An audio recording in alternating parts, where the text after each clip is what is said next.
There is a theory out there in the college football world that Michigan and Ohio State are not just the only good teams in the Big Ten, but that they're the only teams in the Big Ten that have a chance of winning the conference, going to the college football playoff, and even really going to a New Year's Six Bowl. They're the only two teams capable of doing those multiple things. Now, some would argue that that's just a narrative and that's not really true. Others would argue that that's complete fact.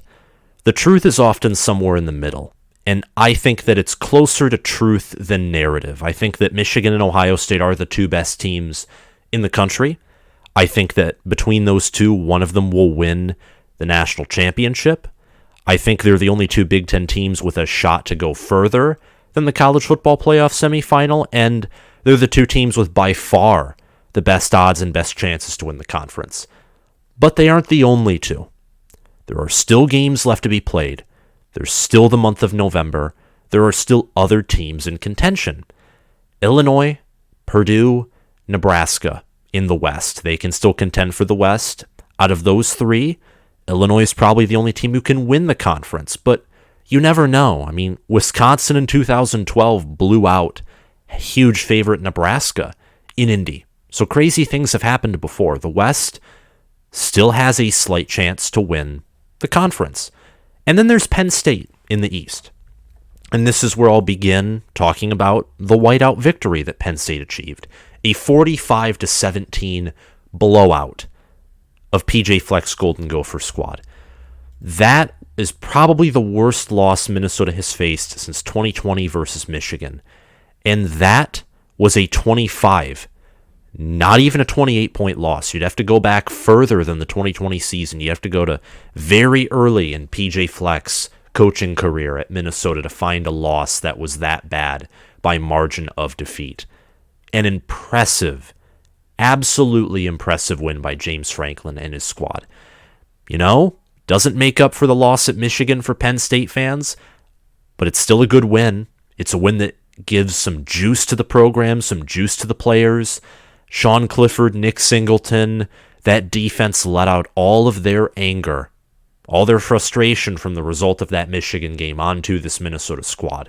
And they got it out, and that's good because now Penn State has secured bowl eligibility, and they get to go into the Ohio State game level-headed, and hopefully they can put together a plan. And I say hopefully for Penn State fans, because James Franklin and Penn State fans know this, and I know this. Not a great game day coach. So if you're a Penn State fan, you got to hope that James Franklin and the staff can pull something out of the ordinary against Ohio State. But let's focus on this Minnesota game. 45-17. Penn State with 479 total yards, 1 turnover, 24 first downs, and 28 minutes and 30 seconds of TOP. Of those 479 yards, 304 of them were passing yards. Penn State, nearly 75% of their total yards were passing yards by Sean Clifford. 23 of 31 for 295 yards, 4 touchdowns, and a pick. Easily player of the game. And one of his first throws was a pick, and then he proceeded to throw for 4 touchdowns. And Penn State's tight ends were involved. Penn State, they were solid. Their O-line played good. They allowed no sacks. They only allowed 2 tackles for loss and 2 QB hurries against a solid and efficient Minnesota defense. It was a great game by Penn State. They're 6-1, 3-1 in conference. And let me just say something. 2016, Penn State has a blowout loss to Michigan. They return home. They beat Minnesota. And then they play Ohio State. And they beat that Ohio State team. And they win out in the regular season. And they win in Indy. And then they lose in one of the best Rose Bowl games of all time and finish the year 11-3 and in the top 10. Penn State this year goes to Ann Arbor and just gets shellacked. Allowing 400 rushing yards plus and change is, it's elite for Michigan. It shows how elite Michigan is. It's disgusting if you're a Penn State fan, especially when you're accustomed to Brent Pry defenses. Welcome to the reality of Manny Diaz defenses. But there's no loss to a non-conference opponent. You only have one loss. You play Minnesota, you recover after that Michigan game, and you host Ohio State. And I get it. It's Ohio State. This Ohio State team, in my opinion, is miles better than the 2016 team. This Penn State team, not as good as their 2016 unit, but no one ever saw 2016 Penn State coming. Even after they beat OSU, I don't know if people thought they were going to win out after that game. And they did. It's about every given Saturday, as Josh Pate likes to say. Every Saturday, not all the time, does the best team by power rankings, talent, coaching, they don't always win every game. They're called upsets for a reason, because they were unexpected, or because in retrospect, that team wasn't as good as the team they beat, but they still beat them. That's why they're called upsets. And this wasn't an upset by Penn State, but Penn State was only favored by 5 points in a whiteout at their own home, which means that on a neutral site, the game would have essentially been a pick'em, and on the road, Penn State would have been an underdog. These two teams were viewed practically as somewhat equals by Vegas and by power rankings, and Penn State blew out Minnesota. This Minnesota's worst loss by far of the season. Penn State proved that they're better than Illinois. They proved that they're third best in the conference and that they can beat a solid team.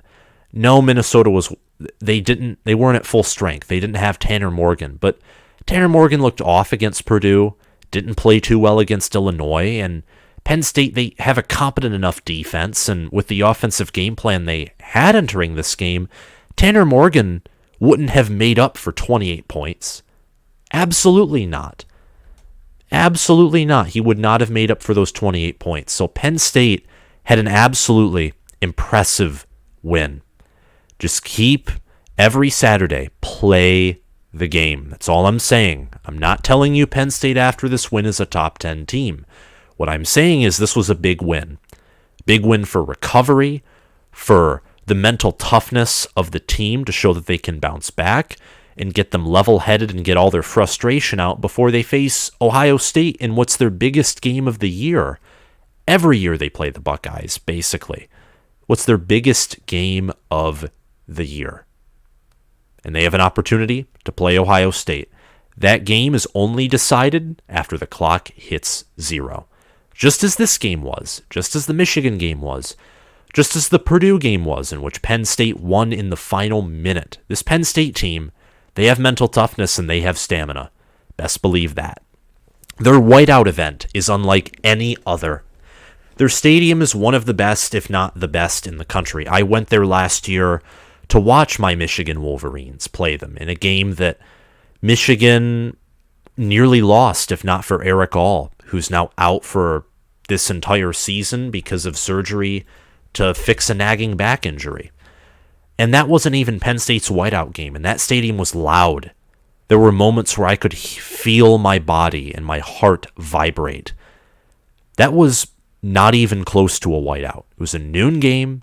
It was rainy, sleety. It was cold. It was a helmet stripe game. This game against Minnesota was a whiteout. I can only imagine the heart vibrations or maybe even palpitations that would be going on with the result of that amount of noise in a single place. It's an unmatched environment nationally. It's one of the best, if not the best, in the country. And it's super intimidating. Penn State, a joke that I have with some friends, and it's kind of a running joke or running, not maybe even joke, but kind of more of an observation that we can all laugh at, is Penn State at home is totally different from Penn State on the road. Just look at their series against Michigan. They play Michigan close, or they beat them, or they blow them out when they're at home, and when they're on the road against Michigan in a full big house, they get shellacked. I mean, Penn State at home, that home field advantage is legit. It gives Penn State points. Absolutely. And kudos to Penn State for those who built Beaver Stadium, for the fans who are dedicated, all of them wearing white, for the team playing a tough game, and all those things combined resulted in this score of 45-17. Penn State's passing game shined against a good defense. Clifford throwing for nearly 300 yards, and tight end Theo Johnson leading the team in receiving yards with 75. He had a touchdown, Parker Washington had a touchdown, Mitchell Tinsley had a touchdown, and Tyler Warren had a touchdown. 2 tight ends having touchdowns. And overall, tight ends combining for 113 yards on 118 yards on 7 receptions. I nearly forgot Bretton Strange there for 2 touchdowns. It's absolutely, it's awesome, honestly. Just how Penn State got their tight ends involved, how they got them wide open, and Clifford made really good throws and passes. Watching Parker Washington just moss a Penn State defensive back. This passing game was active. It was alive. When you think of Mike Yurcich as an offensive coordinator, what he did with Taylor Cornelius at Oklahoma State, what he did with Mason Rudolph, heck, even what he did at Ohio State as their QB coach and I think maybe passing game coordinator in 2019. When you think of Mike Yurcich, it's what you think of. Honestly, you think of passing, you think of air raid, you think of wide receivers and quarterbacks just going crazy, and they did. Penn State on the ground had 175 rushing yards for 5 yards per carry. Nicholas Singleton had a 30-yard rush late in the game, and from what I understand, it was Penn State's passing game with 4 touchdowns and 304 yards that really opened things up, that got everything going. And Penn State having a presence on the ground certainly helped too. When you rush for 175 rushing yards and do it all with 5.1 yards per carry, that helps. Singleton had 79 rushing yards. Katron Allen had 77. Singleton had 13 carries. Allen had 15, so about close to a 50-50 split there in total carries. And this Minnesota team looks totally gassed. They look dead. Tanner Morgan's out. Kaliak Manis is, call it what it is. He's not a good QB. Just unexpected what happened to Morgan.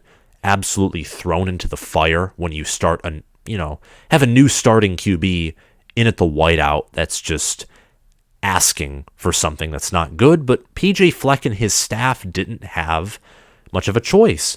And the defense, Minnesota had, call it what it is. Minnesota had more minutes of, they won the TOP battle. They had 31 minutes and 30 seconds of TOP.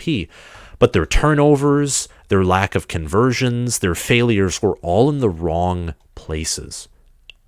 All of them were in the wrong places. And Minnesota their defense, it's not like they were on the field for 40 minutes. Their defense was just outplayed, out-athleted, which isn't even a correct term, but Penn State just had the better athletes on the field. They had the better schematics. Again, scheming their tight ends wide open. Minnesota's defense just looked tired, looked out of it. Defense wasn't efficient. Minnesota, they had 3.6 yards per rush, and they had 8.0 yards per pass. The problem was they only completed it 9 times on 22 attempts, and they threw a pick as well. They were 2 of 13 on 3rd down, 2 of 3 on 4th down, and they had 8 penalties for 52 yards. So, all in all, Minnesota looks gassed. This team is not a West Division contender. They're not winning the West. Illinois already beat them. Purdue beat them. And, if anyone else beats them, then Minnesota is officially very much likely out of the Big Ten West race, if they are not already. Minnesota is too one-dimensional to win big games at this point. When Tanner Morgan was playing well early in the season, different story. But he was exposed against Purdue, exposed a little bit against Illinois. Minnesota, when Purdue shut down their run game and they had to rely on the pass, Tanner Morgan just couldn't get it done. He couldn't get it done at all. And then against Illinois, the run game wasn't as limited, but Tanner Morgan and the pass game weren't doing so well. Morgan got knocked out of the game, and from there, everything just continued to go downhill, really. And Illinois and Purdue are both better than Minnesota is. Minnesota's just too one-dimensional to win. Ibrahim's a good running back, but if you want to win big games, and Minnesota, the only big game they really have left on their schedule is at Wisconsin and maybe at Nebraska. Those are their biggest games they have left. They might be able to win those games by only running Ibrahim because both those teams don't have great defenses, and Nebraska's rush defense is about as existent as my master's degree. I don't even have a bachelor's degree yet. I'm pursuing one, but much like my master's degree and Nebraska's run defense, they don't exist. Little funny analogy. Ibrahim is 796 rushing yards, 10 rushing touchdowns, 5.9 yards per carry. Fantastic running back. And Minnesota's offensive line is good too. I think they have underrated wide receivers and tight ends. The problem is, ever since that Purdue game, they've had quarterback issues, and they don't have the talent overall to where they can have a Spencer Petras level play at quarterback, which is really what they've had over these past 3 games, is a terrible, not even below average, just terrible level of QB play. Minnesota needs Tanner Morgan back as soon as possible if they want to win out, have any chance at reaching Indy, which is probably gone, or if they just want to have a good season. They need him back. He wasn't playing well in his past 2 games. No. Still better, though, than any other option they have. He has leadership. He's a veteran. He's worked with Kirk Shiraka before. Just having him back will tremendously help the team. And the Gopher defense struggled to defend Penn State's wide receivers and tight ends all night long. Now, I know that Minnesota lost some production from last season, especially at corner and at defensive line. They didn't get any sacks, didn't get a whole lot of pressures against Penn State, whose O-line, to Phil Trotween's credit, has improved compared to the 2021 and 2020 seasons. It's probably his best offensive line that he has fielded.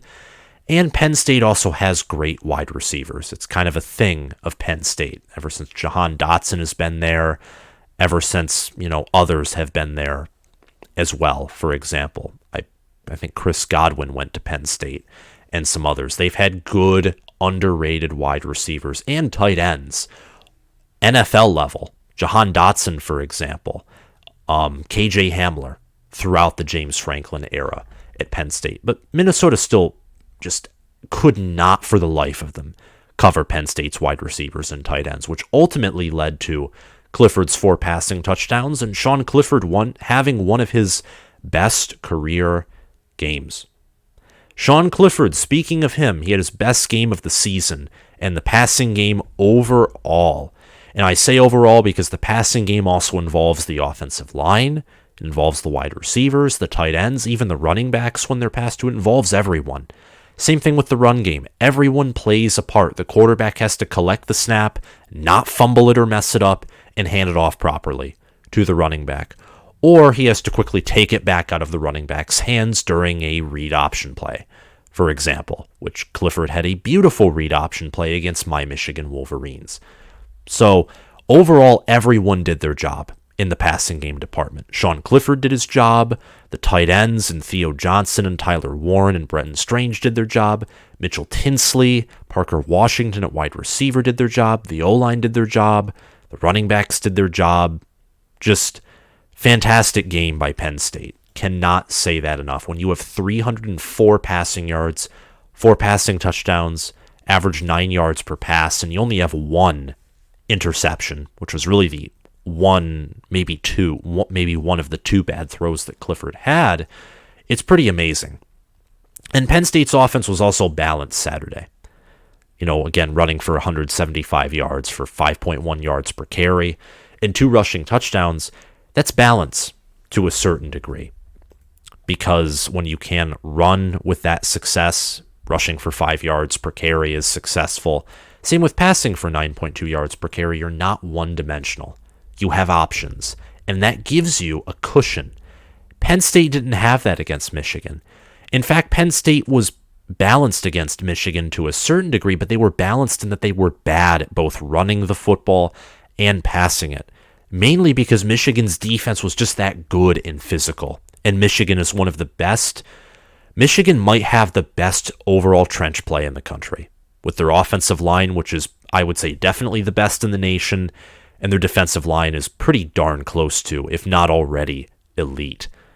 But Penn State here, balanced.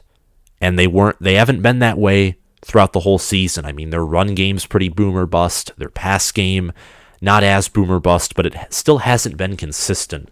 Tonight, 45 points. I mean, this one was better than the Auburn win, in retrospect, by miles, because Auburn is nothing. At no point in the season has Auburn looked good. There have been points in the season where Minnesota has looked like a top 15 team. Honest to goodness. And yeah, I mean, it's just, call it what it is. Penn State, their best win is either this game or the one on the road at Purdue, and that's because Purdue is better than Minnesota.